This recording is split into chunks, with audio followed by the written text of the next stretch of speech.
Hamas और Israel के युद्ध की चिंगारी जापान तक पहुंच चुकी है। रेड सी यानी कि लाल सागर के मिस्ट्री ने इस वक्त इजरायल और अमेरिका को बहुत ज्यादा डरा दिया है। 10 मिनट के कमांडो ऑपरेशन ने वर्ल्ड वॉर का बड़ा खतरा पैदा कर दिया है।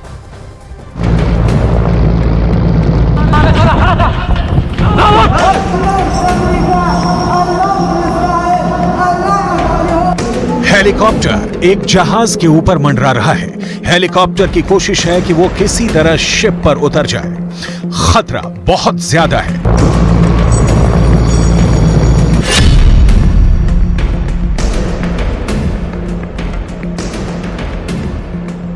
हेलीकॉप्टर के पिछले रैंप वाले दरवाजों पर 2 झंडे लगे। एक है यमन का झंडा और उसके नीचे है फिलिस्तीन का फ्लैग। ये लाल सागर है। दुनिया इसे रेड सी के नाम से जानती है। आखिर यहां रेड सी में क्या हो रहा है? हेलीकॉप्टर किसी तरह जहाज की रफ्तार से रफ्तार मिलाकर आगे बढ़ता है और इस शिप पर उस जगह पर पहुंचता है जहां ये जहाज पर उतर जाए। लेकिन अचानक इस हेलीकॉप्टर से कमांडो निकलने शुरू हो जाते हैं। जहाज पर हमला होता है और ये कमांडो जहाज पर कब्जा करना शुरू कर देते हैं।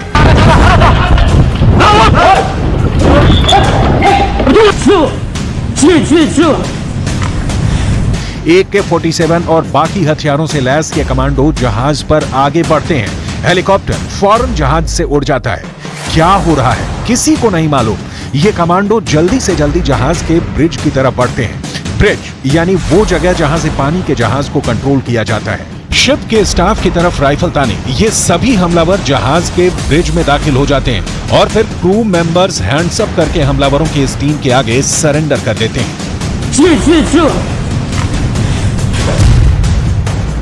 रेड सी में चलते हुए जहाज पर अचानक ऐसा क्या हुआ कि ये हमला रेड सी की सबसे बड़ी मिस्ट्री बन गया।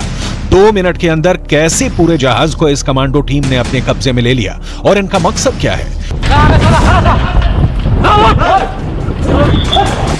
शिप के ब्रिज पर कंट्रोल करने के बाद इन हमलावरों का कब्जा बाकी जहाज पर होने लगता है और फिर लगते हैं वो नारे जो यमन के हूती विद्रोही अमेरिका और इजरायल के खिलाफ लगाते हैं।